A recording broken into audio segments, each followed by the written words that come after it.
మరి ఎందుకు నిలబడలేదు? మొత్తం అన్నీ ఓడిపోయినారు. మీ వాళ్ళు అంటున్నారు అనిరుద్ రెడ్డికి నీకు అర్హత లేదు పవన్ కళ్యాణ్ మీద మాట్లాడితే ఇంకో అని. నేను ఒకటే అడుగుతున్నాను, నేను ఫస్ట్ టైం నిలబడ్డా, జడ్చర్ల ప్రజలు నన్ను గెలిపించిండు. నువ్వు ఫస్ట్ టైం 2 ప్లేస్లో నిలబడితే నువ్వు ఎందుకు ఓడిపోయినావు? నీకని ఎక్కువ అర్హత నాకున్నట్టే కదా. ఇంకోసారి మాత్రము నువ్వు ఇష్టం వచ్చినట్టు మాట్లాడి తిరుగు, నీ ఇష్టం ఉన్న దగ్గర తిరుక్కో. ఎవరొద్దంటూ నువ్వు గుజరాత్ పార్టీ పెట్టుకో, మహారాష్ట్రలో పెట్టుకో. గుజరాత్ అంటే నీకు అమిత్ షాని మోడీని చూస్తే భయం ఏమో నీకు, లేకుంటే ఏం ప్యాకేజ్ మాట్లాడుకున్నావు నువ్వు? ఇంతకుముందు చెప్పినట్టు ప్రొడ్యూసర్లు ఎవరు పెద్ద ప్యాకేజ్ ఇస్తే వాళ్ళ దగ్గర పోతాం. నా దగ్గర అయితే అంత ప్యాకేజ్ లేదు, నేను తీసుకొని నా కోసం తిప్పించుకునేదానికి జడ్చర్లలో. నాకు బహుశా తెలిసి జగన్ గారు ఏమైనా ఎక్కువ ప్యాకేజ్ ఇస్తే కూడా అటు కూడా పోవచ్చు. కాబట్టి ఇంకోసారి తెలంగాణ మీద మాట్లాడేటప్పుడు, పిచ్చి పిచ్చి మాట్లాడేటప్పుడు జాగ్రత్త, నోరు జాగ్రత్త అని చెప్తాను. 2 సినిమాలు ఎత్తిపోయినాయి. నువ్వు డిప్రెషన్లో ఉన్నావని నాకు తెలుసు. ఆ ఓజీ మూవీ ఎత్తిపోయా, ఉస్తాద్ భగత్ సింగ్ ఎత్తిపోయా. ఇంకో మూవీ వస్తే కూడా ఎత్తిపోతుందో మంచిగా ఉంటుంది. మేమందరం నీకు మూవీ హిట్ కావాలని అనుకుంటున్నాము. కానీ 2 మూవీలు ఫ్లాప్ అయిన దాని వల్ల డిప్రెషన్లా, అంటే ఎవరు డిప్రెషన్ ఉన్నా కానీ ఆ తెలంగాణ వాళ్ళు మేము సెంటిమెంట్ పీపుల్, ప్రేమతో చూస్తాం. ఆ ప్రేమ కోసం వచ్చినావేమో, ఆ ప్రేమ కోసం ఖచ్చితంగా చూస్తాము. నీకు ఏదైనా కానీ హైదరాబాద్ ఉండొచ్చు, ఎప్పటికీ ఉండొచ్చు. ఎందుకంటే ఇంకా నెక్స్ట్ దాంట్లో నీకు డిపాజిట్ వస్తుందో రాదో.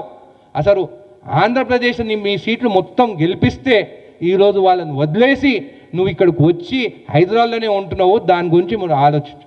మొన్న మోడీ గారు వస్తే ఎక్కడ కలిసిండా? నేను అమరావతిలో కలిసిండా, హైదరాబాద్లో కలిసిండా?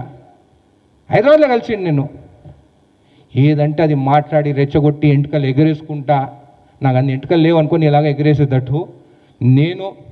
నువ్వేమని మాట్లాడో మీది జాగిరా అని మాట్లాడతావా? అవును, తెలంగాణ మా జాగిరే. ఇక్కడ జాగిరాలు కానీ దొరల భూమి, ఇందిరాగాంధీ గారు భూములు సీలింగ్ యాక్ట్ తీసుకొని పేదవాళ్ళకి ఇచ్చిండ్రు. మీరు ఏం చేస్తారా? మీరు ఎవరికైనా భూములను ఇచ్చినారా? ఇప్పుడు ఆంధ్రప్రదేశ్ ఉన్నారు కదా, పేదవాళ్ళకి ఏం చేస్తున్నారు? పేదవాళ్ళకి? నిన్న ఒక ఫ్యాక్టరీకి ఎక్కడ పోతే ఒక అధికారం నిలబడితే కాళ్ళ మీద కాలు వేసుకుని ఆ అధికారంలో will go to Singapore. Modi గారేమో బయట దేశాలకు పోవద్దంటావు, నువ్వేమో విల్ గో టు సింగపూర్. అంటే గవర్నమెంట్ పైసలతోని నీ కొడుకుని చూసుకునేదానికి ఇది ఒక ప్లానా? ఇంత చీప్ రాజకీయాలు మేము ఎక్కడ చూడలేదు.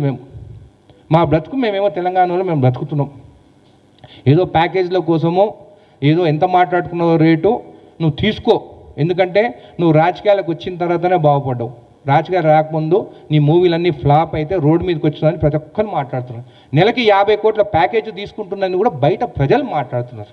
అది ఎంతవరకు నిజమో లేదు, రూమర్ ఉట్టిగానే రాదు. కాబట్టి మీ సినీ యాక్టర్సు అందరూ కూడా నిన్ను చూసి నిజంగా బాధపడుతున్నారు. ఇంత చీప్గా నువ్వు మాట్లాడుతున్నావా అని చెప్పి తెలంగాణ దాచుకున్నదేమో తెలంగాణలో. అప్పుడు వైఎస్ జగన్ సీఎం ఉంటే భయపడి ఇక్కడ దాచుకున్నావు. నువ్వు చేసింది ఒక పని మంచిది. చంద్రబాబు నాయుడు గారు జైల్లో ఉంటే పోయి కలిసి వచ్చి అదే నీ టర్నింగ్ పాయింట్. లేకుంటే ఈసారి కూడా అన్నీ ఓడిపోతుండే నువ్వు. కాబట్టి మళ్ళీ నోరు జాగ్రత్తగా ఉండే. జనసేన వాళ్ళకు కూడా చెప్తున్నాను, మీరు ఇష్టం వచ్చినట్టు బట్టలు ఊరబిక్కి తంతం ఇంతమంత మాత్రం ఊరుకునే పరిస్థితి లేదు. మేము మంచిగా మాట్లాడుతున్నాము, తిరుక్కోండి, చేసుకోండి, అన్నీ నిలబడతారా నిలబడండి. బీఆర్ఎస్ బీజేపీతో ఎట్లా పొత్తు ఖాయమైపోయింది, ఆ ప్లాన్తోనే నువ్వు